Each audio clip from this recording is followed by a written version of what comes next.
Pritchard of Gearbox and Duke Nukem fame. You're here at the BAFTA Video Games. Yes. Are you excited for tonight? I can't believe I'm here. This is incredible. I love it. I'm very excited tonight. Yeah. What sort of got you? What are you looking forward to seeing tonight? Sort of, what games have inspired you? I'll tell you what, this has been an incredible year for video games, and there's a lot of great stuff out there from indie games that are alongside some of the biggest blockbusters in some of the same categories. What a great year. You know, when you see a game like Journey and a game like Walking Dead in some of the same categories as like our Borderlands and Halo, it's like, this is an awesome time to be a gamer. There's clearly a lot of great stuff out there. Touching on Borderlands, what do you think's made it so successful? Well, you know, I love it. It's a lot of fun. I think that it's fun to, you know, shooter games are fun just to move and to aim and to shoot and to feel that feedback, and they're just kind of fun in the moment-to-moment gameplay. And then our ability to kind of bring into it some of the role-playing game elements where you're looting and you're leveling up and you're making choices and you're growing over time. This is a kind of a unique combination, you know, and it's I'm glad that we tried it, and I'm glad we did it well enough where people are recognizing it and enjoying it and having a great time. It's kind of like, you know, if shooters are like chocolate and RPGs are like or peanut butter, it's kind of like we made a Reese's peanut butter cup. So tastes pretty good. Yeah, can't fault those. So we've seen the Wii U, we've seen a bit of the PS4, and we're about to see some of the Xbox.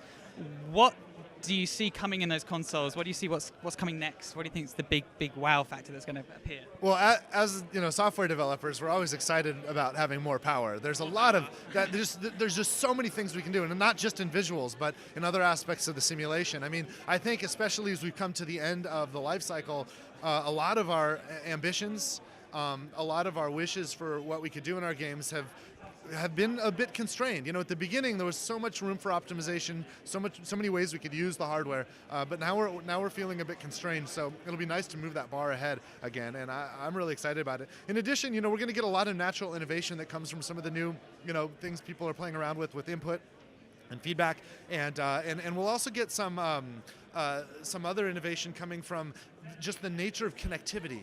And the fact that, you know, the power that we have access to isn't limited to what the box that's in front of our TV can do. It's also affected by how all of these boxes are connected together.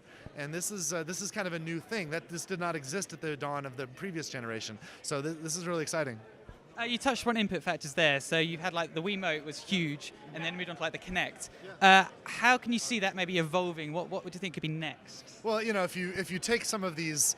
If you take all of this stuff and evolve it to its end state, you get like a couple of different fronts. One front is along the lines of like the holodeck, where there's the technology so advanced, it just knows where we are in every aspect, and it can understand exactly what we're saying and what we mean by that. And the simulation can give us realistic feedback so that it feels like we're actually there. You know, another way you could take it is more like the Matrix, where it actually just at some point just plugs right into our brain, and we don't even need to move or press buttons or anything. We just sort of, our brain does it, and that works the simulation. And that's the eventual end state of a lot of this technology, but right now we're really in the infant stage still and figuring this stuff out, and it's really exciting to be a part of it.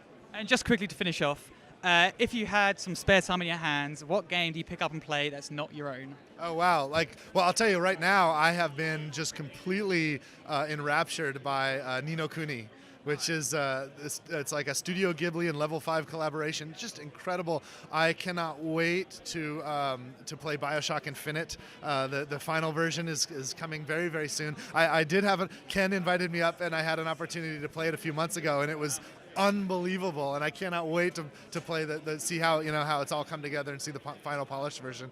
I'll be playing Tomb Raider, you know, of course it comes out today, I think, right?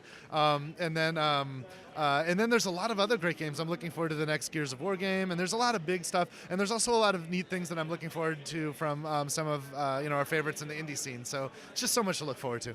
Brilliant. Well, thank you very much for talking to us tonight, and enjoy your night. It's a pleasure. Cheers. Great. Thank you very much. Yeah. Cheers.